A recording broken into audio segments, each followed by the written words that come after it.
এজন চৰকাৰী কৰ্মচাৰীক কিবা কাৰণত হঠাতে অকণমান নিজৰ দৰমহাটো 10 দিন আগত লাগে সে মোৰ দৰমহাটো 1 তাৰিখে হ'ব কিন্তু 25 তাৰিখে মোৰ দেউতাৰ বেমাৰ হ'ল বা 25 তাৰিখে মোৰ ল'ৰাটোক সাডেনলি তেওঁ কলেজত এডমিশন পাইছে তেওঁৰ ফিজটো আমি জমা দিব লাগে 1 তাৰিখে দৰমহা পামেই কিন্তু মোক 7 দিন 10 দিন আগত দৰমহাটো লাগে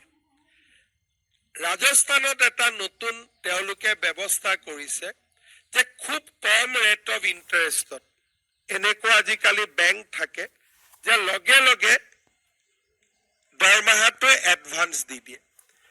তাৰ পিছত দৰমহাটো আপুনি 1000 কৰি ঘূৰাই দিব পাৰিব বা একেলগেও ঘূৰাই দিব পাৰিব 20 তাৰিখে মই দৰমহাটো আগতে লৈ ললো 1 তাৰিখে দৰমহা পালো I can return the entire money. Then rate of interest will be count only on 15 days. কিন্তু মই ললো হয় কিন্তু একেলগে ঘূৰাই দিলে মই অহা মাহটো কেনেকৈ চলিম সো মই ষ্টেগাৰ কৰি ঘূৰাই দিম in a period of 1 year ইয়াতে বেংকে যি লোন চাৰ্জ কৰে সেইটো লোন নহয় চৰকাৰৰ লগত আমি নেগোশিয়েট কৰিম খুব কম ৰেট অফ ইন্টাৰেষ্ট হ'ব মেবি 1% যে আমি 15 দিনৰ কাৰণে ধাৰ লৈছো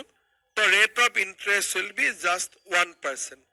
কিন্তু এবছৰলৈকে টকাটো লাহে লাহে ঘূৰাই দিম তেতিয়া হয়তো ৰেট অফ ইন্টাৰেষ্টটো অলপ বেছি হ'ব মই ফাইনেন্স ডিপাৰ্টমেণ্টক অনুৰোধ কৰিম যে এটা ট্ৰান্সপাৰেন্ট বিড প্ৰসেছৰ জৰিয়তে আমি এই সুবিধাটো চৰকাৰী কৰ্মচাৰীসকলক দিব লাগে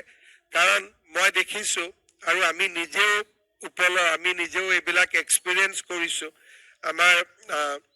দেউতাহঁতে চৰকাৰত কাম কৰিছিলে 1 তাৰিখে দৰমহাটো আহিব কিন্তু টকাটো 20 তাৰিখে লাগে দাদাক হোষ্টেলত দিবৰ কাৰণে কাৰোবাৰ ওচৰত হাত পাতিব লাগে এই যে হাত পাতিলে মানুহৰ মাজত অব্লিগেশ্যনৰ সৃষ্টি হয় যে তোমাক মই বিপদৰ সময়ত টকাটো ধাৰ দিছিলো সো তুমি এই কামটো মোৰ কৰি দিয়া লিগেল হক ইলিগেল হক আৰু যেতিয়া মানুহৰ মনত অব্লিগেশ্যন থাকে তেতিয়া হলে মানুহৰ এটো সহজাত প্ৰবৃত্তি মানুহজনে যাতে যেতিয়া হি মানসিকভাৱে হেঁচা দিয়ে তেতিয়া কিবা নহয় কিবা আমি ৰাস্তা উলিয়াব চেষ্টা কৰো যে মানুহজনক আমি কেনেকৈ সহায় কৰিব পাৰো আৰু তেনেকুৱা সৰু সৰু অব্লিগেশ্যন আমি মানাৰ কাৰণে কেতিয়াবা চাকৰি জীৱনত আমাৰ বহুত অসুবিধাও আহি পৰে সেইকাৰণে মই স্যালাৰি এডভান্স ল'ব পৰা আৰু